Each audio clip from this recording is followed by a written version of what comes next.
여러분 안녕하세요. 주변들의 조민근 변호사입니다. 안녕하세요. 뼈 때리는 법률 상식으로 여러분의 권리를 지켜드리는 송변입니다. 반갑습니다. 네. 너는 이렇게 귀엽게 하지 마. 징그러워. 네가 하라며. 네. 이거 사실 네. 조 변호사가 네. AI로 네. 대본을 뽑아왔어요. 네. 아주 네. 산뜻하고 재밌을 네. 것 같아서 한번 해봤는데 제가 하니까 별로네요.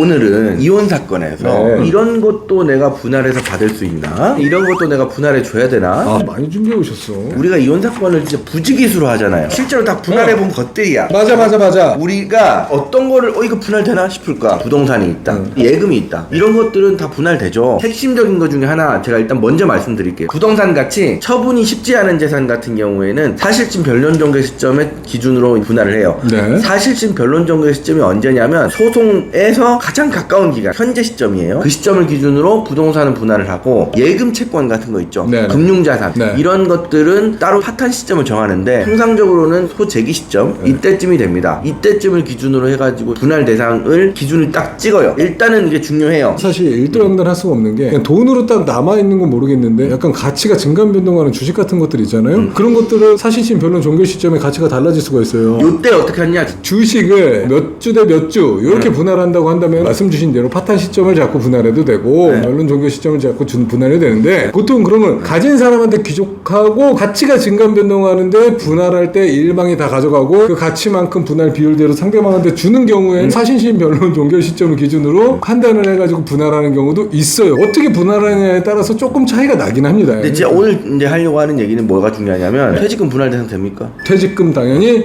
분할 대상 재산이 됩니다. 언제까지의 퇴직 금액까지를 분할할까요? 일단 스타트는 네. 결혼해야 돼요. 결혼 시점부터 이혼하는 시점까지 그 기간 동안 쌓인 퇴직금이 분할 대상입니다. 이혼 시점이 그럼 뭐예요? 파탄 시점이에요? 사실심 변론 종결 시점이에요? 퇴직금은 금융자산이기 때문에 보통 파탄 시점이 되겠죠. 보통 소재기시, 그렇죠. 이런 식으로 보통 해서 찍죠. 퇴직금이 크게 달라지지 않는 경우에는 파탄 시점에 보통 기준점을 예금 자산 같은 걸 잡기 때문에 퇴직금이 얼마인지 산정을 합니다. 그 날짜까지. 사실 소송을 진행해보면 그 날짜에 딱 퇴직금 얼마다라는 게 잘 안 나와요. 사실조회라던가 뭐 금융정보 제출명령 신청을 하면 최근 날짜가 나오기 때문에 그냥 최근 날짜를 기준으로 크게 달라진 거 아니면 이 금액을 기준으로 하고 만약에 그 기간이 되게 많이 지체가 돼가지고 그 기간 동안에 좀 증가된 게 많다라고 한다면은 비율적으로 빼서 계산하기도 그렇죠. 하지요. 근데 이제 또 네네. 중요한 게, 사람들이 네. 결혼을 하고 나서 취직을 하는 게 아니라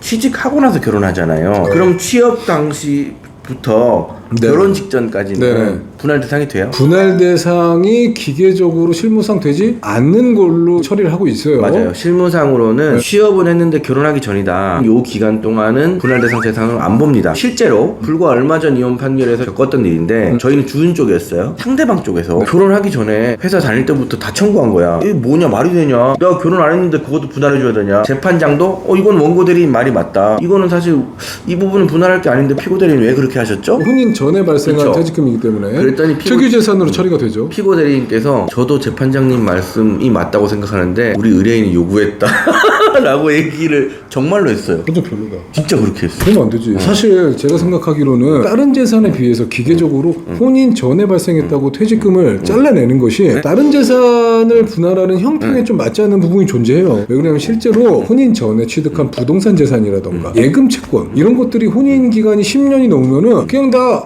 분할 대상 재산으로 그냥 박아버리거든요. 빼다 박아버려요. 그런데 퇴직금만 기계적으로 빼야 될 이유가 사실 하등의 이유를 찾을 수가 이런 그렇다. 식으로 그렇게 주장할 수 있잖아. 그렇죠. 근데 진짜 저도 약간 어이가 없어요. 그러면 실제로 판사님의 성향이 진보적인가 보수적인가 여러 걸 따라가지고 실제로 피고의 주장을 받아들일 수도 있어요. 근데 어쨌든 저는 속으로 좋았죠. 상담한 변호사님, 이건 사실 변호사로서 하면 안 되는 대답을 한 거니까 나도 그렇게 생각하는데 의뢰인이 주장하는 걸 어떡하냐. 아니 그러면 의뢰인을 설득시키는 것도 변호사가 할 일 아닙니까? 그렇죠. 네, 어쨌든 그 사건에서도 결혼한 후부터 생긴 퇴직금만 분할 대상이 됐다는 거. 그렇습니다. 연금도 마찬가지라고 그렇죠. 생각하시면 돼요. 네. 혼인 전에 그거는 이제 분할 대상 재산이 되지 않고 연금 같은 경우에는 가입 기간이 5년이 넘어야 돼요. 5년만 지나면 이혼할 때까지 그 기간 동안에 발생한 국민연금, 공무원연금, 사학연금, 군인연금은 청구할 수 있다. 보험 해지 환급금 이혼 재산 분할할 때 어떻게 찾아내고 어떻게 분할되는지 한번 말씀드려볼까 해요. 우리가 제일 중요한 게 이혼을 하게 되면 각종 재산을 찾아야 되잖아요. 그렇죠. 그러면 일단 대법원의 법원 행정처에 이 사람의 부동산 소유 내역이 없는지를 다 조회합니다. 두 번째로 각종 금융기관의 금융거래 정보 회신을 요청하죠. 금융정보 제출 명령 신청이라고 그렇죠. 하죠. 네. 좀 금융기관 싹 별도로 다 해야 됩니다. 현재 시점으로부터 2년 내지 3년 정도 역산해가지고 청구를 하고요. 손해보험협회라든가 그렇죠. 생명보험협회에 사실조회 내지 금융정보 제출 명령 신청을 띄웁니다. 그러면 어느 보험사에 어떤 보험이 있는가? 가입되어 있는지 대략적인 내용을 스캔해볼 수가 있어요. 해당 보험사를 상대로 금융정보 제출 명령 신청을 한다면 해지 환급금을 포함해서 자세한 사항까지 다 회신을 줄 수가 있어요. 이미 받은 보험금 같은 경우에는 통장에 들어와 있기 때문에 기존 다른 이제 금융 재산에 산입이 돼 있겠죠. 그건 조회할 필요가 없죠. 네, 아직 들어가고 있는 보험. 보험료가 계속 납입돼서 그렇죠. 보험료가 쌓여서 해지 환급금이라고 해가지고 특정 시점에 이걸 해지한다면은 쌓인 보험료 대비 받을 수 있는 금액이 얼마냐? 지금 현재 납입하고 있는 보험은 예상 해지 환급금을 기준으로 해가지고 재산 분할의 대상이 되는 겁니다. 일반적으로 해지 환급금 역시 혼인 파탄 시점을 기준으로 해가지고 특정 시점을 딱 잡고 그때 해지 환급금을 통해 가지고 분할 비율대로 나누자 해서 결정이 나게 됩니다. 해지 환급금은 무조건 손해예요. 보험은 중도에 해지하면 무조건 손해이기 때문에 실제로 우리가 예상해서 받을 보험금보다는 훨씬 적긴 합니다. 그렇기 때문에 일반적으로 보험이 자기 명에 되어 있다라고 한다면 그 사람은 이 보험을 계약 관계를 계속 유지하고 해지 환급금이 얼마다라고 계산해서 나오면은 분할 비율에 따라서 상대방에게 지급하고 보험을 계속 유지하는 게 일반적인 분할 형태다라고 생각해 주시면 될 것 같아요. 주식, 펀드, 코인 네네. 이런 것들도 재산 분할 되냐? 당연히 주식, 펀드, 코인까지 전부 다 분할 대상 재산이 됩니다. 혼인 중에 이룩한 재산이라고 한다면은. 그렇죠. 비상장 주식이나 이런 것들은 사실 모를 수가 있겠지. 비상장 주식 같은 경우에 어떤 회사의 주식을 얼마큼 샀다라는 정도는 알아야지 회사의 사실조회라든가 금융정보 제출 명령 신청을 해가지고 회신을 받아볼 수가 있겠죠. 그렇죠. 주식이랑 펀드 이런 거 어떻게 확인하죠? 예탁결제원 이런 곳에다가 사실조회 보내고 코인 같은 경우에는 코인 회사들이 있어요. 두나무, 코인원, 비트플렉스 이런 회사에다가 싹 보내가지고 회신이 옵니다. 구체적으로 어떤 코인을 얼마큼 가지고 있다라고 회신 안 오는 경우가 더 많아요. 그렇기 때문에 애를 먹습니다. 근데 비트코인 같은 경우에는 제대로 다 옵니다. 빗썸이라든가 이런 데들 본인들이 이제 금융기관이 아니지 않습니까? 그러니까 금융정보 제출 명령 신청을 하면은 확인해 줄 수 없다라고 회신받은 경우도 몇 번이나 있어요. 근데 신청 방법이 약간 다른데 어쨌든 뭐 저희가 했을 때는 다 왔습니다. 이거는 뭐 언제를 기준으로 분할을 하죠? 이것도 뭐 코인이기 때문에 처분이 10분 재산이라서 파탄 당시 파탄 당시지만은 증감 변동을 하기 때문에 가치로 분할한다라고 했을 때에는 사실심 변경 종료 시점으로 해가지고 분할한다라고 생각하시면 될 것 같아요. 이런 것도 분할 대상이 되나요? 에서 마지막 시리즈로 사업체 지분 내지는 주식 이게 제일 중요해요. 네, 일반적으로 상장이 돼가지고 증권거래소에서 거래가 되는 주식을 말씀드리는 건 아니고 일반적으로 주식회사를 설립해가지고 뭐 운영을 하면 주식을 보유하면서 뭐 대표이사로서 회사도 운영하고 이렇게 될 테니까 부부 중 일방이 운영한 사업체에 대한 가치 어떻게 분할할 것인가의 문제라고 생각하시면 될 것 같아요. 실제로 상장 주식 같은 경우에는 상장 주식을 갖고 있다라는 게 있기 때문에 그냥 그 가치대로 분할하면 돼요. SK 최태원 회장 분할했었잖아요. 최태원 회장이 가진 SK 주식 전체를 평가해서 그 주식만큼을 환산해가지고 분할 대상으로 삼으면 되기 때문에 실제로 그렇게 했죠. 일반 비상장 주식회사들 많죠. 남편이라던가 아내가 운영하는 그런 주식회사, 개인 사업자 이런 부분들도 전부 영업권 가치를 감정받아가지고 분할 비율로 50%다라고 하면 절반을 내놔라라고 할 수가 이 있어요. 부분은 조금 이제 논란이 있는 게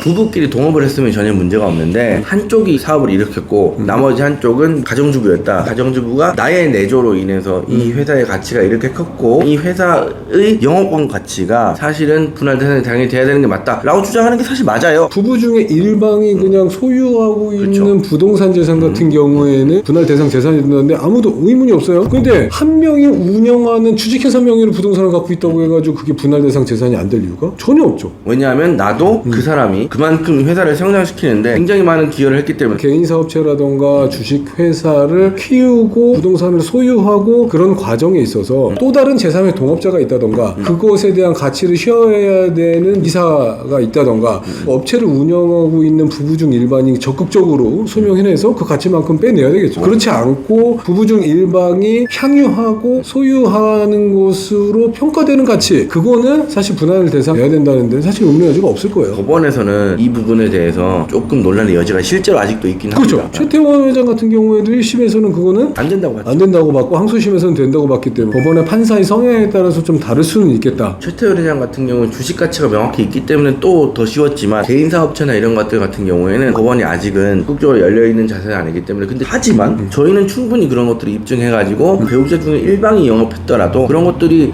사실 가정경제에 크게 기여했잖아요. 왜냐면 그 사업 해가지고 먹고 살았으니까 그 사업의 가치나 이런 것들만큼은 배우자로 있었더라도 받아와야 되는 게 맞기 때문에 그런 부분 저희가 적극적으로 설명해가지고 받아내드릴 수 있도록 하겠습니다. 오늘 촬영 여기까지 하도록 하겠습니다. 구독과 좋아요 눌러주세요.